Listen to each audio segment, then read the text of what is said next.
कुत्सितवाद, वाचो वेगम, वाणी के वेग को शासन में लीजिए, और मनशाह, मनोवेगम, मन का वेग आता है।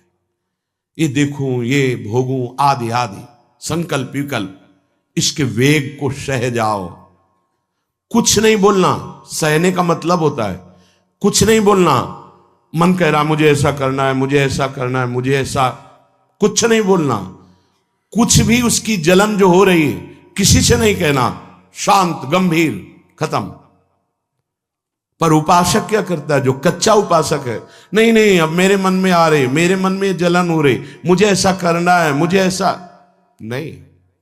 शांत, ना बोलना है जो मन में आ रहा है, ना उसकी जलन पर ध्यान देना है, अपने मंत्र नाम उपासना कर्तव्य में लगे रहो, शांत हो जाएगा। इसके शांत करने की युक्ति है, इसे मतलब मत रखो।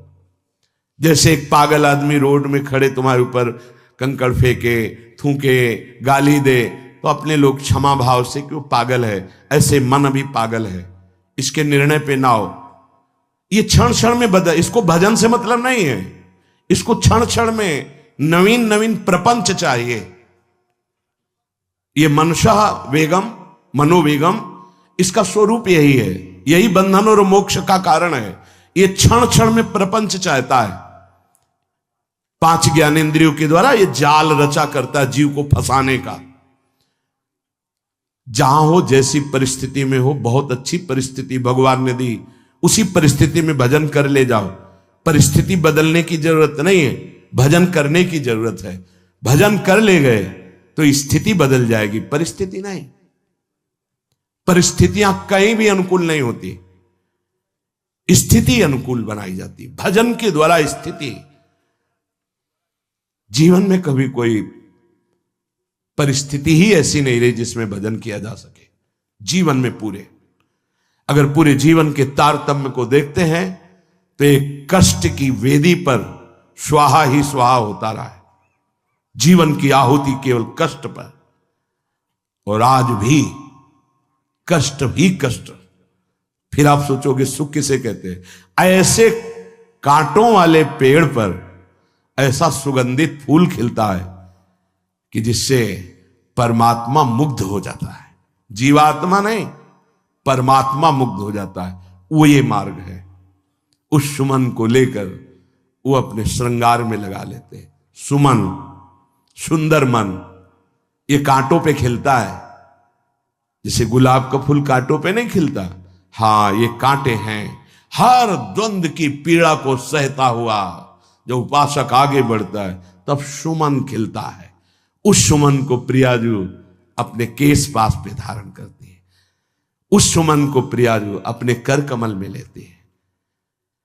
अगर आप सहना नहीं सीखे, मांगे बनी रही हृदय की, ऐसा हो तो भजन हो सकता है, ऐसा हो तो भजन, तो लिख लो आप। मन बहुत चंचल है, इसको हर समय नवम नवम नवम, जहां जैसी परिस्थिति उसी में भजन करके निकल चलो। गृहस्थ में हो, विरक्त में हो, गांव में हो, शहर में हो, जहां जैसी परिस्थिति, परिस्थिति बदलने की कोशिश मत करो, स्थिति बदलने की कोशिश करो। जिनको लगता है परिस्थिति बदल जाएगी तो भजन होने लगेगा, नहीं। भजन होने लगेगा तो किसी भी परिस्थिति में भजन होने लगेगा। भजन नहीं तो किसी भी परिस्थिति में नहीं होगा, पक्का समझ लीजिए। इसलिए मनोवेगम, ये जो मन का वेग आ रहा है, इसको आप सहना सीखो और प्रियाजू पर भरोसा रखो। उनको जैसी परिस्थिति देनी होगी दे देंगी ना, भरोसा रखो। अगर मांग मुख से निकाल दी तो अधूरापन साबित हो जाएगा कि हमको ये खाना पीना, ये हमको पहनना, ये ऐसी परिस्थिति, ये ऐसी छोड़ दो। जोई जोई प्यारो करे सोई मोहि भावे। शांत हो जाओ, मन के वेग को सह जाओ। क्रोध वेगम, महाप्रभु कह रहे कुत्सितवाद विकार है। समस्त विकारों में प्रधान विकार होता है काम। काम से ही क्रोध का प्रादुर्भाव होता है। क्रोध एक वृत्ति है जो आने जाने वाली, स्थायी कोई नहीं है। जिस समय आपके अंदर क्रोध आए उस समय मौन होकर हट जाइए वहां से, तुरंत जाकर थोड़ा ठंडा पानी पिए, प्रभु के चरणारविंद की तरफ अपनी वृत्ति को ले जाने की कोशिश कीजिए। उस व्यक्ति से चिंतन हटाइए जिससे क्रोध आ रहा है, उस व्यक्ति की उस क्रिया से चिंतन हटाइए जिससे क्रोध आ रहा है, हट जाइए। ये क्रोध का वेग अगर आता रहा तो भजन करने पर भी अनुभव नहीं हो पाएगा। एक बार अच्छे से क्रोध आ जाए, अंदर हृदय जल जाए, तो 1 महीने भजन के प्रभाव को रोक देता है पूज्य बाबा के उसमें। फिर आप अगर 12 बार साल में आ गया तो क्या अनुभव में आ गया। इसीलिए 20-20, 50-50 वर्ष हो रहे हैं, कुछ अनुभव में नहीं आ रहा। बहुत सावधान। क्रोध हमारा नाश करता है, किसी और का नहीं। हमारे भजन का, हमारे हृदय के आनंद का, हमारी वृत्ति का बड़ा हल्का स्वरूप हो जाता है क्रोधी पुरुष का। इसलिए क्रोध को सहना है, उसके वेग को सहना है। वाणी के वेग, मन के वेग और क्रोध के। अगर क्रोध के वेग को सह गए तो अगला है हिंसा का वेग। वो अपने आप सह जाओगे, क्योंकि क्रोध से ही हिंसा होती है। हिंसा का वेग, वाणी के द्वारा बहुत हिंसा होती है। ऐसे कठोर वचन बोल दिए जाते हैं जो हृदय को चुभते रहते हैं। बाहर का डंडा लगा है, पिटाई हुई तो 2-4 दिन में ठीक हो जाएगा, लेकिन हृदय में जब पिटाई की जाती है कठोर वचन के द्वारा, तो 10 साल बाद अगर दिखाई दे तो फिर ये वो बोला था, ऐसा बोला था, वो हृदय में घाव बना रहता है। वाणी का हिंसात्मक स्वरूप प्रायः क्रोधी जनों में ही पाया जाता है। अगर क्रोध वेग को सह गए तो वाणी के द्वारा हिंसा नहीं होगी, और मन के द्वारा मलिन हृदय में हिंसा का भाव होता है कि चलो हम वैष्णव में मारेंगे तो नहीं, पीटेंगे तो नहीं आपको, लेकिन भगवान तुम्हारा नाश करेंगे, भगवान बहुत जल्दी, ऐसा भाव मन में, ये भी हिंसा है। शरीर के द्वारा तो ना वाणी के द्वारा, ना मन के द्वारा, ना शरीर के द्वारा। क्यों? उसके हृदय में भगवान बैठे हैं, हमको उनको रिझाना है, हमें निर्दोष होकर भगवत प्राप्ति करनी है। ये हजारों दोषों की पंक्तियां यहां हैं। कोई कह दे हम निर्दोष हैं, हमें लगता है कि यही सबसे बड़ा दोष है। नहीं तो अंदर देखा जाए ना तो क्रम क्रम से धीरे धीरे निर्दोष हुआ जा रहा है प्रभु की कृपा से। कोई जन्म से निर्दोष नहीं होता, वो तो अवतार होते हैं भगवान के। एक पद में था, शरण जिसको ले ली हृदय से लगा, और विषय पंख से धीरे धीरे, क्रमशः विषय पंख से धीरे धीरे उसको हटाया। हित जो महाराज जी के लिए आया, हमारे हृदय को धीरे धीरे निर्विषय किया जा रहा है।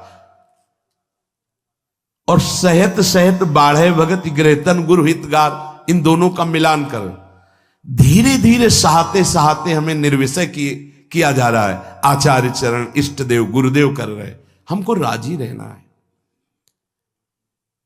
जैसी परिस्थिति है, जैसी भी हमें गुरुदेव रख रहे हैं, इष्ट देव रख रहे हैं, हमें राजी रहना है।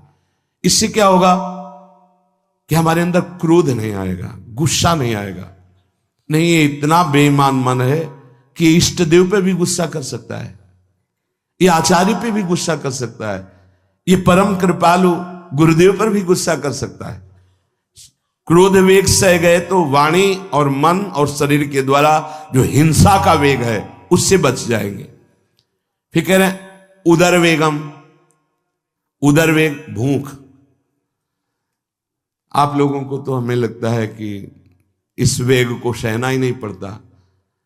ये जो विरक्त गंगा किनारे घूमने वाले हैं, इनको ज्यादा इस वेग को सहना पड़ता था, क्योंकि प्रायः कभी ऐसे शाम के समय पहुंचना होता, जब आप गंगा किनारे नहीं रुक सकते तो आश्रम, अब वहां पूछ लिया तो पूछ लिया, नहीं पूछ लिया तो राधे श्याम पढ़े।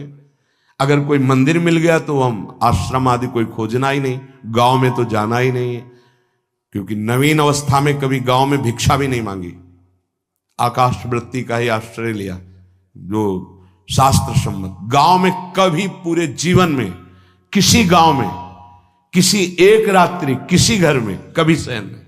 गांव के किनारे मंदिर मिला या कोई आश्रम संत जनों का, वहां भूख के वेग को जो सह जाए तो भजन में बहुत रुचि हो जाती, क्योंकि भजन से चित्त हटेगा तो भूख व्याकुल करेगी, और उसकी व्याकुलता से बचना है तो भजन में लगना पड़ेगा। और आपको सच्ची कहते हैं कि कई कई दिन भोजन न मिलने पर भी शरीर में गंगा जल के कारण कभी कमी महसूस नहीं हुई। जो दूध में पावर है उससे अधिक सामग्री गंगा जल में है। अब वो बहुत से ऐसे नगरों के समीप से गंगा मैया निकली जहां से बड़ी बड़ी फैक्ट्रियों का, तो नहीं, बहुत सुंदर गंगा जल, वो तो सुंदर है ही, था, है, रहेगा। अपने लोग बड़े बड़े ऐसे नाले ऐसे जिससे वो भाव तो है पर वस्तु तत्व तो है, पर जो दृश्य है वो अब गड़बड़ हो रहा है। ऐसे यही बड़ा नाला गिर रहा है सामने जाके, अब वहां ऐसे रज लेके ऐसे लगाओ तो दुर्गंध युक्त निकलेगी, क्योंकि वो ऐसे देखो तो ऐसे पदार्थ बहते नजर आ रहे कि अब ये दुर्भाग्य ही है समय का कि परम पावन गंगा यमुना जैसी नदियां जहां स्नान आचमन और भरपेट जल पीकर परम पवित्र और भगवदानंद में डूबा जाता था, वो भी सौभाग्य छिन रहा है। तो अगर सब सुविधा है तो भी हफ्ते 10 दिन में एक बार इस वेग को सहना तो सीखे। कस के भूख लगे और आज नहीं पाएंगे। एक दिन किसी व्रत का अनुष्ठान करने के लिए हम नहीं कह रहे, लेकिन इस वेग का आनंद तो लीजिए ना कभी। एक टाइम का छोड़ दीजिए, एक दिन केवल हफ्ते में सुबह थोड़ा ले लिया, बस अगले सुबह लेंगे थोड़ा, तो आपकी दिनचर्या नहीं बाधित होगी। आपको तो मिल रहा है ना, मिल ही नहीं रहा था। जो उदर वेग है, भूख में भजन का एक तार जुड़ता है, ये देखा है। क्योंकि ना तो नींद आएगी और ना कहीं और कोई प्रपंच की गुंजाइश है, क्योंकि उदर वेग जब भूख से व्याकुल जी होता है तो बचने के लिए एक ही उपाय है, केवल भगवत चिंतन। हटो उसके चिंतन से। ये पूर्व के संतों ने बहुत कष्ट पूर्वक भजन करके जो लाभ प्राप्त किया है वो आप लोगों को सहज में मिल। कभी कभी अपने को इससे परिपक्व करना चाहिए। जैसे शास्त्रीय पद्धति में महीना में 2 तो व्रत है ही हैं, 15 दिन में एक एकादशी, 15 दिन में एक एकादशी। वो इसीलिए रखा गया है सार्वजनिक रूप से कि वो संयम को ना कर पाए, तो 15 दिन में एक दिन संयम पूर्वक पवित्र भजन। अपने लोग जानबूझकर हफ्ते में एक टाइम छोड़ दें या एक दिन कभी ऐसे, तो उदर वेग को सहते हुए भजन। उदर वेग देख लो, उदर वेग को सहने के लिए तो अगला जो बात कह रहे हैं वो अपने आप सह जाओगे। जैसे क्रोध वेग को सह गए तो हिंसा वेग पर आप शासन कर लेंगे, ऐसे उदर वेग को सह गए तो उपस्थ वेग को सह जाएंगे। उपस्थ वेग कहते हैं जनेन्द्री के कामोपभोग को। जब पेट में भरपेट भोजन ही नहीं है ना, तो और कुछ चिंतन ही नहीं रहा। यौवन अवस्था जवानी ऐसे भगवान ने काटी है, याद ही नहीं रहा कि संसार का कोई सुख होता है। वह एक लक्ष्य ब्रह्माकार वृत्ति कैसे कैसे तत्वबोध हो, बस कठिन से कठिन जहां वैराग्य की भूमिका वहां कूद जाना, उसी में स्थिति में आने की कोशिश करना, देह राग का त्याग करना, ये युद्ध चल रहा था। बड़ी कृपा है। उपस्थ वेग, इसका जनेन्द्री का वेग आता है। जो स्कूल में आदतें जिनकी गंदी हो गई बच्चों की, फिर आगे वो संयम में, उनको बहुत बाधा है। कई ऐसी क्रियाओं से वो जानकारियां रख लेते हैं कि जो अपना सर्वनाश करने के लिए पर्याप्त है। उपस्थ का जब वेग आए तो सहने की सामर्थ्य उसी की आएगी जो उदर वेग को सह जाता है। पक्का। किसी उपासक को देखा बहुत शरीर कृश हो रहा है, तो पूछा क्यों, भोजन क्यों नहीं करते, आप ऐसे कैसे हो रहे, पहले तो आप ऐसे नहीं थे, आप तो पहले बहुत स्वस्थ थे, फिर क्यों, कहा ऐसे नहीं, बताइए क्या, ज्यादा आवश्यकता नहीं है, जीने के लिए बस प्राण पोषण के लिए डाल लेते हैं, क्योंकि जो शांति चाहिए वो तो इतने से ही मिलेगी ना। बहुत सुंदर, बहुत प्रसन्नता आई, ठीक है, ठीक चल रहे हो आप, पर इतना पाते रहो कि सीढ़ियां चढ़ उतर ले, इतना पाते रहो कि आपका शरीर काम करे। बका हृदय में बहुत प्रसन्नता है, बहुत सुंदर। संयम में अपने आप को ले आना ये महात्मा का लक्षण होता है, चाहे स्त्री शरीर हो चाहे पुरुष शरीर हो। धन्याति धन्य, आप अपने आप को कस दीजिए, यही तो राग त्यागना ही। जो जवानी में अपने आप को जला दिया वो बुढ़ापे में चमकता है, ध्यान रखना। जो जवानी में उद्दंडता में समय व्यतीत किया वो बुढ़ापे में गंधाता है, ये भी ध्यान रखना। गंधाता वो अंदर जो दुर्गंध के पौधे थे ना, वो सब दुर्गंध फैलाते हैं।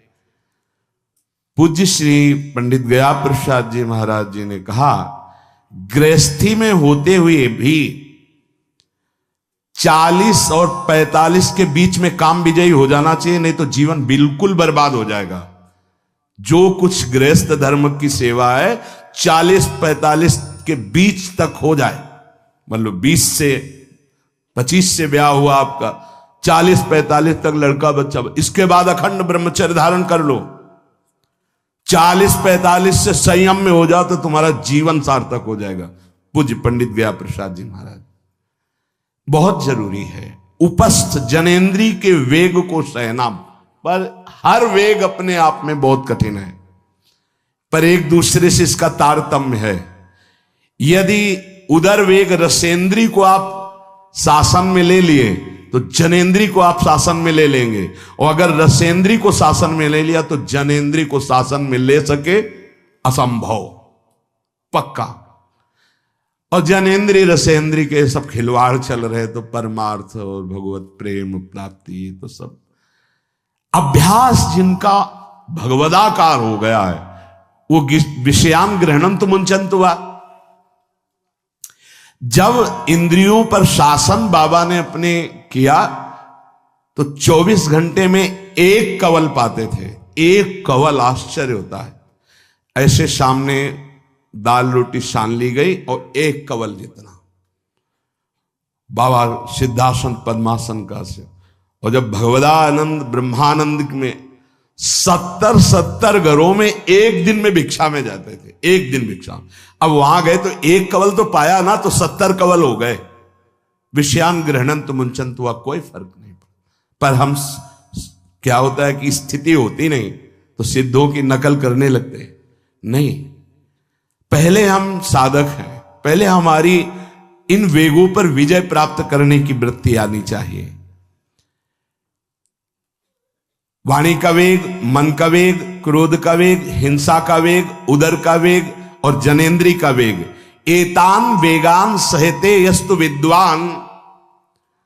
वही शास्त्रों के रहस्य को जानने वाला परमार्थी है जो इतने वेगों को सह जाए। निंदा चास्य हृदयम नोपहन्यात, इसके बाद जब उसकी निंदा हो तो उस पर कोई फर्क नहीं पड़ना चाहिए। इसके बाद जो इन सब वेगों को सह गया है, अब उसकी निंदा हो रही, कोई निंदा कर रहा है तो उसको आनंद पूर्वक सह जाए। ऐसा क्यों कहा? इसके बाद अगर दोष है, निंदा हो रही, तब तो संभालना ही, ये गलती हो गई आपसे। जब आप दोष रहित है फिर निंदा हो रही तो आनंद पूर्वक आपको उसका विरोध नहीं करना, सहना है। क्योंकि ये सहना बिल्कुल भगवत साक्षात्कार के नजदीक ले जाएगा। देखो, अपमान, निंदा, तिरस्कार, असलियत में हम कैसे साधक हैं इन्हीं के द्वारा परिचय होता है।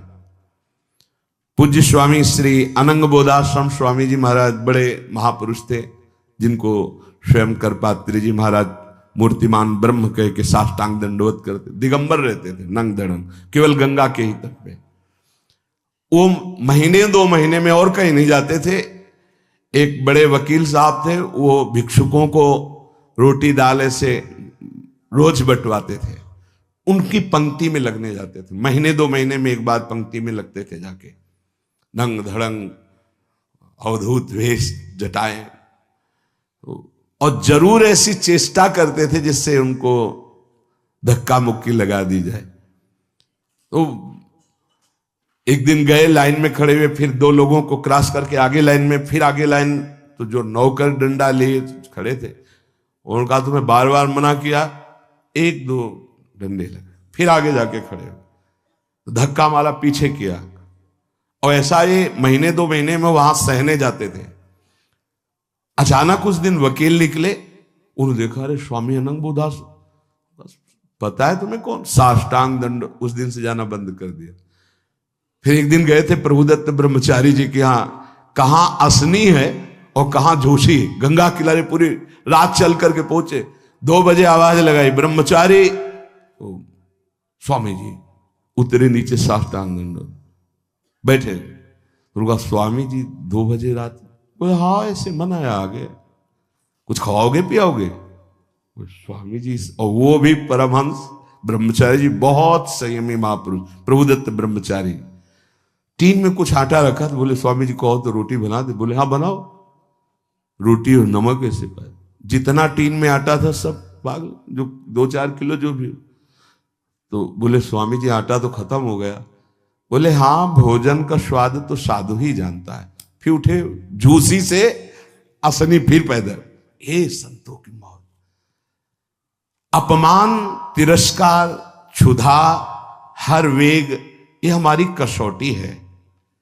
परमार्थ का पथिक चाहे जिस मार्ग का हो। देखो सुदामा जी गृहस्थ मार्ग के कितने उच्च कोटि के, नरसिंह मेहता गृहस्थ मार्ग में कितने उच्च कोटि के। एक कभी तो सौभाग्य ऐसा प्रभु देते जब कोई हमारी निंदा करता है, ये सौभाग्य है, हमें सहने का सौभाग्य मिलता है।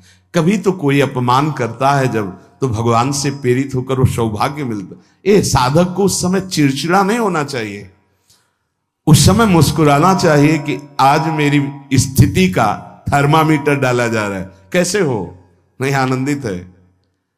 पर देख लो, प्रशंसा होगी तो चेहरा खिला हुआ गुलाब के फूल की तरह मिलेगा, और निंदा होगी तो ऐसे होगा। ऐसा नहीं होना चाहिए। नहीं करत जे अनसहन निंदक, तीनों पे अनुग्रह कियो। इसीलिए पूज्य बाबा कह रहे कि इसके बावजूद, अर्थात समस्त वेगों को सहन करने के बावजूद, तुम्हारी जब निंदा हो और उसको सह जाओ, तब तुम परमार्थ के सूरवीर योद्धा कहे जाओगे। विपत्ति में सब साथ छोड़ देते हैं तो हृदय के भी साथी साथ छोड़ते हैं, ध्यान रखना। जब विपत्ति आती है तो मन भी साथ देना बंद करने लगता है, विपरीत जाने लगता है, बुद्धि भी विपरीत जाने लगती है। इसलिए जो विपत्ति में अपने धैर्य और साहस को न खोकर अपने सिद्धांत से चलता है उसे महात्मा कहते हैं, चाहे वो गृहस्थ हो चाहे विरक्त हो। ध्यान दीजिए, संपत्ति में, अनुकूलता में तो सब सावधान होने की कोशिश करेंगे, बड़ी कृपा है भगवान की। यहां कहने विपत्ति में सब साथ छोड़ते हैं, ये जीवन में देखा है। विपत्ति में ना तो बाहरी कोई साथ देता है और ना मन साथ देता है, उस समय भजन साथ देता है, भजन।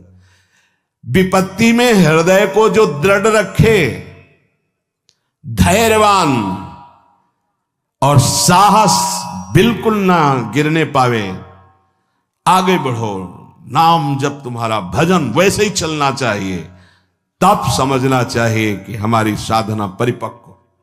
विपत्ति में कोई साथी नहीं होता, देखा गया है, कोई साथी नहीं। मन भी धोखा दे देता है, मन भी, अपना मन भी साथी नहीं, उस समय केवल भजन साथी होता है।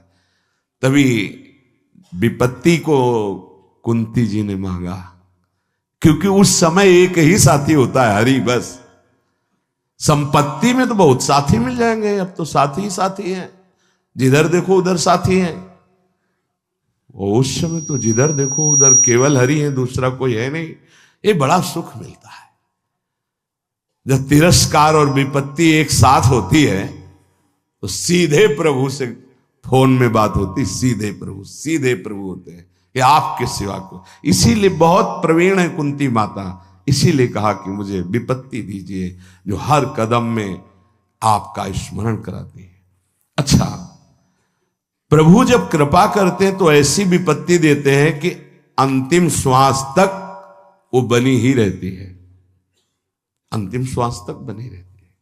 हर कदम पर जैसे गार्ड रखा जाता है ना, सावधान, यहां से ऐसे ऐसे ऐसे हर समय विपत्ति महारानी सावधान, तुम्हारा जीवन कभी भी नष्ट हो सकता है, किसी भी क्षण नष्ट हो सकता है, इसलिए हर समय लक्ष्य पे रखो अपनी दृष्टि प्रिया प्रीतम पे। ये कृपा होती। तो उपासक को जब विपत्ति मिले, सब साथ छोड़ दें, मन भी ना लगे, तब धैर्य और साहस दोनों को सुरक्षित रखते हुए साधना में समय आया है, परीक्षा आई है, फेल मत हो, धैर्य पूर्वक डटे रहो, निकल जाएगा। ये तूफान है, मन का तूफान है, माया का तूफान, निकल जाएगा, आगे बढ़ो। अगर भूल गए तो इससे बड़ी कोई हानि नहीं होगी, ध्यान देना। साहानिस्तन महच्छिद्रम सा चांद्र जड़ मूढ़ता यन्मुहूर्तम क्षणार्धम वा वासुदेवम न चिंतयेत। अये उपासक, वो मुहूर्त, वो आधा क्षण जिसमें आप अपने प्रभु को भूल गए, किसी भी प्रकार से अपमान को देखकर, निंदा को सुनकर, विपत्ति के चक, सबसे बड़ी हानि हो जाएगी। आधे क्षण के लिए भी प्रभु को नहीं भूलना। सबसे बड़ी त्रुटि अंधापन, जड़ता, मूर्खता होगी कि उपासक निंदा सुनकर अपमान की परिस्थिति में या विपत्ति में अपने प्रभु को भूल जाए। नहीं, एक क्षण के लिए भी नहीं, ना संपत्ति में भूलेंगे और ना विपत्ति में भूलेंगे। जो उपासक है वो ममता शून्य होता है, इसलिए उसका भजन नहीं रुक सकता। न शरीर पे ममता है, न किसी संबंधी पे ममता है, तो विपत्ति किस पे आएगी? इन शरीरों पर ही तो आती है। विपत्ति किस पे आएगी? संबंधों पर ही तो आएगी। तो उसका भजन क्यों नहीं रुकता? क्योंकि ममता शून्य है। इसीलिए इस ममता पर प्रहार गुरुदेव करते हैं, आचार्य शास्त्र करते हैं। ममता शून्य बनो, अपनी ममता केवल प्रियालाल से, तो भारी विपत्ति में भी हमारी ममता सुरक्षित श्यामा श्याम से, उनका चिंतन चलता है।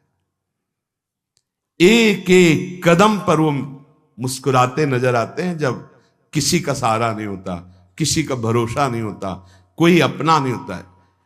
ये जानबूझ करके किया जाता है, नहीं तो संसार में सबके कुछ न कुछ अपने होते हैं। संसार में कुछ न कुछ सपने होते हैं और कुछ अपने होते हैं। जानबूझकर सब सपने मिटाए जाते हैं और सब अपनेपन मिटाए जाते हैं।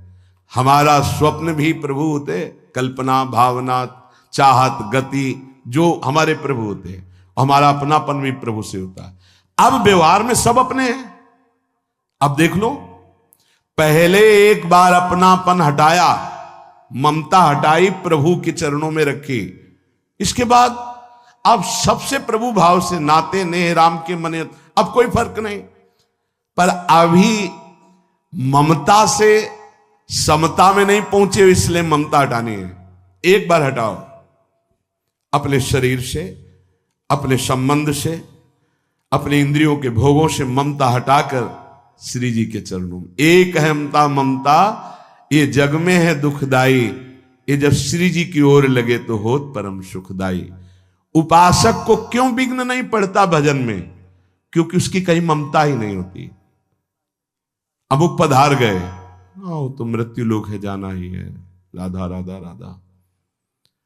बलराम ब्रजवासी बताते हैं कि उनके बगल में एक गृहस्थ भक्त थे, तो उनका पुत्र मथुरा गया तो एक्सीडेंट से पधार गया, और उनके 4 घंटे जप का नियम था, तो 2 घंटे हुए थे, वो जप रहे थे। सूचना ही कि आपके पुत्र का एक्सीडेंट हो गया और ऐसा ऐसा, तो उनका है पधार गया। बोले पधार गया? बोले जब पधार ही गया तो आगे का कार्य आप लोग देखो, 2 घंटा रह गया, पूरा जप हो जाने पर ही हम उठेंगे। पूज्य श्री मुखिया जी महाराज जो इस समय गाते हैं, राधा वल्लभ जी इनके पिताजी, बड़े मुखिया जी कहे, जहां राधा वल्लभ जी के सामने हारमोनियम में ऐसे हाथ रखा और एक बार राधा वल्लभ जी को देखा, आंख बंद की, तो समाज पूरी होने के बाद ही आंख खुलेगी। इतने में सूचना है कि आपके बड़े पुत्र को अग्नि के द्वारा ऐसा, तो शरीर पूरा हो गया। तो बस राधा वल्लभ जी की तरफ देखा, आंख मूंद ली, पूरी समाज करने के बाद ही उठे। क्यों? क्योंकि ममता शून्य है। ममता युगल चरणारविंद में राधा वल्लभ लाल जी के जाने का समय निश्चित है, चला गया। अब हम श्री जी की सेवा में उसका मंगल ही होगा, ये आना बड़ा कठिन है। ममता का त्याग होना बड़ा कठिन।